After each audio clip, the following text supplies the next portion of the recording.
సుభిక్ష పాలన కాంగ్రెస్తోనే సాధ్యం. దేశంలో రాష్ట్రంలో మంచి పరిపాలన రావాలంటే కాంగ్రెస్ పార్టీతోనే సాధ్యమని కాంగ్రెస్ పార్టీ ఎమ్మెల్యే అభ్యర్థి ఎన్డీ విజయజ్యోతి పేర్కొన్నారు.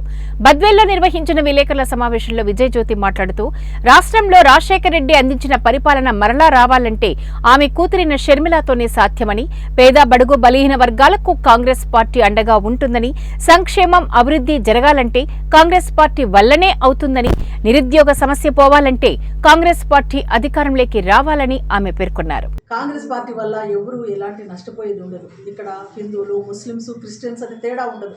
మనమందరం ప్రజల మనుషులం. ప్రతి ఒక్కరికి న్యాయం చేసే పార్టీ. బడుగు బలహీన వర్గాలు, బీసీలు ఇట్లాంటి తేడాలు ఏమి ఉండవు. అందరూ సమానంగా ఎవరికి కావాల్సిన హక్కులు, ఎవరికి కావాల్సినటువంటి వారిని ఏర్పాటు చేస్తున్న కాంగ్రెస్ పార్టీ తిరిగి అధికారంలోకి రావాలనే ఉద్దేశంతో ఇండియా కూటమి ఏర్పాటు చేయడం జరిగింది. ఆ కూటమిలో పనిచేయడానికి సహకరించిన ప్రతి ఒక్కరికి వందనాలు చెల్లించుకుంటూ ఉన్నాం. మోడీ గారి పరిస్థితి చూస్తే మనం చూసినాం. పరిస్థితుల్లో ముస్లింలు ఏ రకంగా హింస పెడతా ఉన్నారు, క్రైస్తవులను ఏ రకంగా హింస పెడతా ఉన్నారు. ఒక మతము అనే దాన్ని తీసుకొచ్చి, ఇది విశ్వాసం అనేది ఎవరికి అందరికీ వ్యక్తిగతమైంది. అది అందరూ ఒకే విశ్వాసంలో ఉండాలనే ఏమీ లేదు. ఎవరి విశ్వాసం వాళ్ళకు ఉంటుంది. కానీ అందరూ ఒకే గూటి కింద రావాలా, మీరందరూ ఇది ఏది అని చెప్పడం అనేది మొదటిసారిగా మనం ఈ దేశంలో వింటా ఉన్నాం. ఉద్యోగాలు లేవు మనకు. అదే కాకుండా మనకు ప్రత్యేక హోదా అనేది ఏర్పాటు చేస్తామని కాంగ్రెస్ ప్రభుత్వం తీర్మానిస్తే, ఆ ప్రభుత్వం బీజేపీ ప్రభుత్వం వస్తున్న దాన్ని పక్కన పెట్టి 10 సంవత్సరాలు మన రాష్ట్రానికి ఎంత అన్యాయం జరిగిందో మీరు చూస్తాను.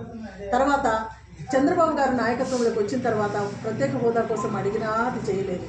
జగన్మోహన్ గారు వచ్చినా కూడా అది కాలేదు.